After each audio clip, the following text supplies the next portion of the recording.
আসসালামু আলাইকুম। BPC class YouTube চ্যানেলে সবাইকে আবারও স্বাগতম। সুপ্রিয় তালিকাকারী ভাই ও বোনেরা, সরকারি প্রতিষ্ঠানের ক্ষেত্রে যা যা করতে হবে এক নজরে দেখে নিই। এই ভিডিওতে স্বাগতম। তবে আমরা যে কোনো সরকারি প্রতিষ্ঠান করার ক্ষেত্রে যা করব, তো বিস্তারিত আসছি ইন্ট্রোর পর।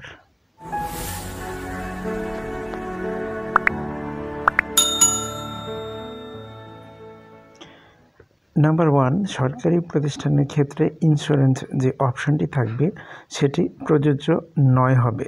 2 নাম্বার, সরকারি প্রতিষ্ঠানের ক্ষেত্রে বর্জ্য ব্যবস্থাপনা এটা আছে হবে।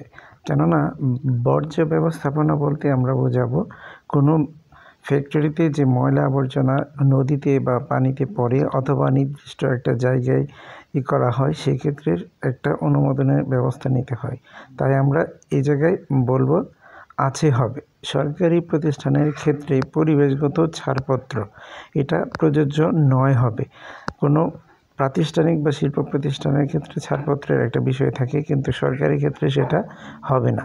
সরকারি প্রতিষ্ঠান এর ক্ষেত্রে TIN এর ক্ষেত্রে প্রযোজ্য নয় হবে। তাছাড়া সরকারি প্রতিষ্ঠানে বলা বেসরকারি স্কুল হলে ইউনিটের প্রধানের নামের জায়গায় ওই প্রতিষ্ঠানের নাম হবে এবং লিঙ্গ ও বয়সের জায়গায় ওই প্রতিষ্ঠানের প্রধানের হবে। অর্থাৎ এখানে প্রধান শিক্ষিকা অথবা প্রধান শিক্ষক থাকতে পারে, ওনার বয়স হবে আর প্রতিষ্ঠানের নাম হবে বা স্কুলের অথবা প্রতিষ্ঠানের নাম হবে। তাছাড়া সরকারি প্রতিষ্ঠান অথবা MPO স্কুল হলে জনবলের প্রকার ও সংখ্যার জায়গায় কর্মরত মালিক বা পারিবারিক কর্মী হবে না, কারণ সরকারি প্রতিষ্ঠানের মালিক কোনো ব্যক্তি নয়। সরকারি প্রতিষ্ঠান ক্ষেত্রে নিবন্ধন অপশনের প্রযোজ্য নয় হবে। তাছাড়া সরকারি প্রতিষ্ঠান যদি অথবা MPO স্কুলের ক্ষেত্রে মূলধনের অপশনের প্রযোজ্য নয় হবে।